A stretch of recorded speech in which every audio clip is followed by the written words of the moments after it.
aş qaldı, ma binam bütün xalq chiqib ketdi. Ma binadan bütün xalq chiqib ketdi, aş qo'ydi, aş. Uyda ishim yo'q.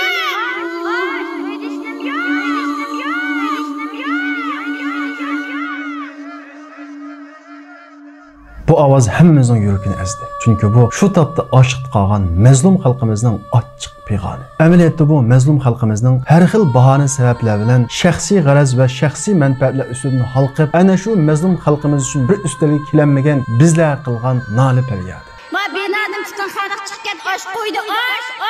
Uyda ishim yo'q. Bu ovoz xalqimizning chet elga chiqqandan keyin so'rinparastlikdan qutulmagan, ahamiyatsiz mehmondorchilik bilan aldirash buyuq yurgan bizlar qilgan ochiq pig'oni. Bu xalqimizning chet elga chiqqandan keyin vatandagilar xiyolida yo'q, o'ynab yurgan, yesh ichish bilan bo'lgan bizlar qilgan hasrat va nadomat. Bu xalqimizning o'zaro bir-birimizni yiqitish ko'yda yurayotgan bizlar qilgan ochiq nidosi. Bu xalqimizning yemak ichmakni isrof qilayotgan, ko'z qilayotgan bizlar qilgan noli faryod. Xalqimizning ochliqdan qilgan bu yig'izarlari menga payg'ambarimiz Muhammad alayhissalom va uningga ergashgan kishilarning Bani Hashim jilg'isiga qamal qilingan vaqtini eslatdi. Makkaning mushrik zolimlari payg'ambarimiz Muhammad alayhissalom va uningga ergashgan kishilarni Bani Hashim mahallasiga qamal qilib 3 yil ular bilan hech qanday ilm birim qilishni cheklagan edi. Ularda yeydigan narsa tugab, xuddi bugungi bizning xalqimizga o'xshash ular turgan mahalladan kichik bolalarning, ayollarning yig'izar ovozlari anglab turadi.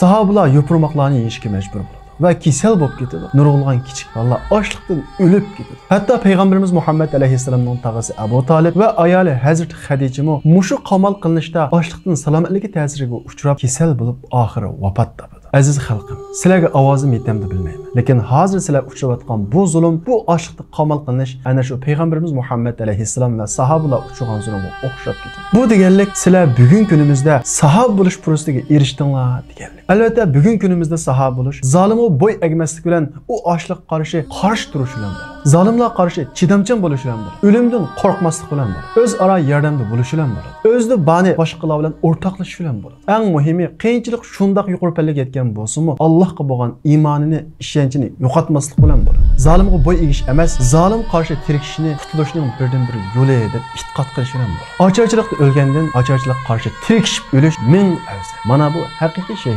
Kaşki olim ustozlarini tutib ketilganda, mas'ullarimiz chaqilganda, ayollarimizning ustidagi hijab elinganda qarshilik ko'rsatgan bo'lsa. Texmi to'g'risi dushmanni to'g'ri tunib, dushman tunji qatim zaminimizga oyoq bosgan vaqtida ularga bu qarshilikni ko'rsatilgan bo'lsa. Kaşki sizlarning noli faryodinglarni anglagandan keyin sizlarga hech qanday yordam qilolmay, bundoq bechoralarcha ilojsiz yashagandan sizlar bilan shu sababda birga turib, qarshilik ko'rsatib shahid bo'lgan bo'lsa. Xuddi sharaflik o'lsak jannat kiradiganligimizga ishonmaydigan odamdek o'limdan qochdik. Jinimizni saqlashni, hayotlikni birinchi o'ringa qo'ydik. Zulmga bo'y egib, zolimning qo'l ostida yashashni, zolim qarshi tirikishib shahid bo'lishdan ortiq ko'rdik. Zolimlarning har bir yo'qish harakatlarini beshimizga tiqib olsak, o'tib ketadigan buron chapqundek ko'rdik. Zolimlar ichib bergan o'yin tomoshaga o'zimizni atdik. Alloh rizosi uchun, dinimiz uchun qurbon berishdan voz kechdik. Ayollarimizning hijobi elinsa, mas'ullarimiz chaqilsa sukut qildik. Bo'y egdik. Eng halqiliq masalalarda egib o'tib ketdik. Biz iymon uchun o'tib kirishga rozi bo'lgan Ibrohim alayhissalomning voqealigiga iymon etdik, lekin uningdek yashayolmadik. Lekin Ibrohim alayhissalom kutgan yordamni kutdik. Ashabul Kahfi, Ashabul Uhdud yigitlarining voqealiklariga iymon etdik, lekin ulardek yashayolmadik. Lekin ular kutgan yordamni talab qildik.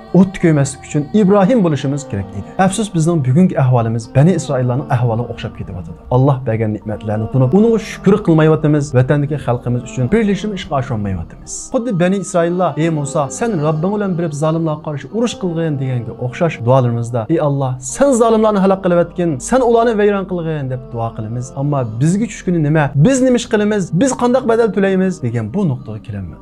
Natijada Bani Isroillar cho'lda tingirqab yurganga o'xshash biz nima ish qilishimizni bilmay, chiqish yo'lining nerligini uqolmay tingirqab yuryapmiz. Asli e'tiqodimiz uchun qurbonlik berish, e'tiqodimiz to'sqinlik uchragan birinchi qadamda uningga qarshi harakat qilish bizning mavjudligimizning asosi edi. Chunki bizning e'tiqodimizga to'sqinlik qilganlar, bizning e'tiqodimizni olmoqchi bo'lganlar bizning jinimizni oladi. Chunki bizning e'tiqodimiz ziminimizni qo'g'dashga, sharafimizni qo'g'dashga, mahrumiyatimizni qo'g'dashga buyuradi.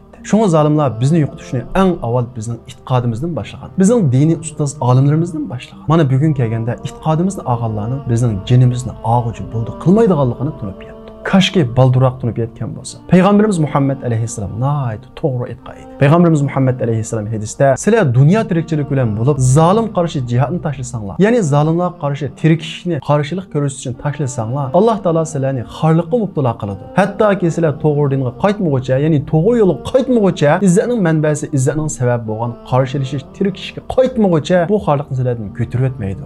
Afsus biz vatanda burundan tortib jon saqlashni, jinimizni avaylashni birinchi o'ringa qo'ydik. Lekin bu avaylagan jinimiz yana ketish oldida turibdi. Mayli vatan ichidagilar bo'lsin yoki sirtidagilar bo'lsin, zolim qarshi sukutni davom qildiganmiz. Bu xorliq, bu qirg'inchilik davom qiladi. Hayotlik sukutda emas, qarshilik ko'rsatishda. Eng sharafli o'lim vatan ichida. Biz vatan sirtidagilar bo'lsa, qo'limizdan kelgan har bir ishni qilishimiz kerak. Duo bo'lsin, ularning tashviqotlarini boshqalarga anglatish bo'lsin, har bir kelgan kichikgina ish bo'lsin qilishimiz kerak. Alloh taolo vatandagi mazlum xalqimizga chidamchanlik bersin. Bizga insof bersin, hidoyat bersin.